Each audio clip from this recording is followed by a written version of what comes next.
नमस्कार साथियों, स्वागत है आपका हमारे YouTube चैनल पर। साथियों, आज स्टार्ट करते हैं चाणक्य नीति के 9वें अध्याय का दूसरी वीडियो। और साथियों, पहले श्लोक में आचार्य जी ने बताया है, धन के लिए वेदों का अध्ययन करने वाला, शूद्रों का हिस्सा खान लेने वाला ब्राह्मण विषहीन सांप के समान होता है।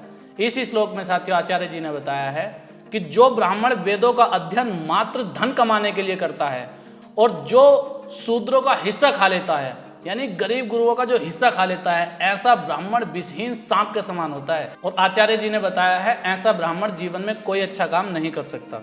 और दूसरे श्लोक में आचार्य जी ने बताया है, इनसे न डरें। अब किन से न डरें? जिसके रुष्ट होने पर कोई भय नहीं होता और न ही प्रसन्न होने पर कोई धन ही मिलता है, जो किसी को दंड नहीं दे सकता, वह किसी पर कृपा नहीं कर सकता। ऐसे लोगों से कभी नहीं डरना चाहिए साथियों। इसी श्लोक में आचार्य जी ने बताया है, जिनके क्रोधित हो जाने पर कोई दंड नहीं दे सकता हो अगर वो, या फिर खुशी होने पर, प्रसन्नता होने पर कुछ गिफ्ट ना दे सके कि भाई मैं तुमसे बहुत खुश हूँ, ये ले लो, तो ऐसे व्यक्ति वो हमसे नाराज हो या खुश हो, उससे कोई प्रभाव नहीं पड़ता। अगले श्लोक में साथियों आचार्य जी ने बताया है, आडंबर भी आवश्यक है। वो कैसे? विषहीन सांप को भी अपने फन को फैलाए रखना चाहिए। विष ना हो तो भी सांप को फुंकारते रहना चाहिए, जिससे लोगों को ये डर हो कि कहीं ये सांप काट ना ले।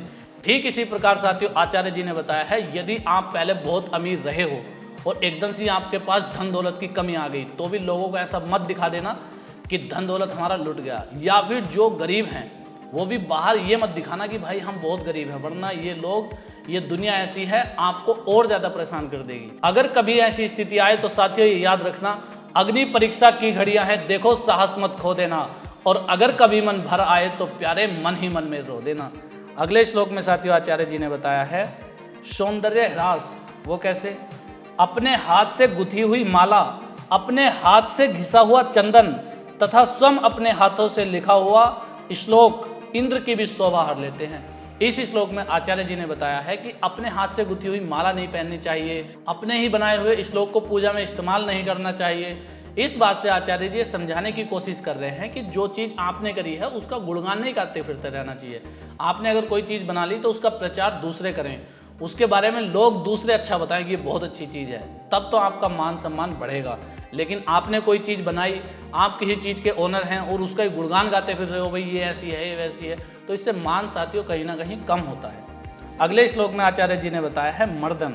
मर्दन क्या होता है कि ईख, तिल, पत्नी, सोना, पृथ्वी, चंदन, दही तथा तंबाकू, इसके मर्दन से इसके गुण बढ़ते हैं। इस श्लोक में साथियों आचार्य जी ने बताया है, जैसे गन्ना है, पेलने के बाद उसमें रस निकलता है, और सोना तपाने के, पीटने के बाद उसके गुण बढ़ते हैं। इसी तरह साथियों जितने भी ये बताए गए हैं, जब ये विषम परिस्थिति से गुजरते हैं उसके बाद इनका मान और बढ़ जाता है। और अगला तथा आज के लास्ट श्लोक में साथियों आचार्य जी ने बताया है, धीरज से निर्धनता भी सुंदर लगती है। यदि आपके अंदर धीरज है और संयम है तो निर्धनता में भी आप अपनी एक अलग पहचान बना सकते हैं।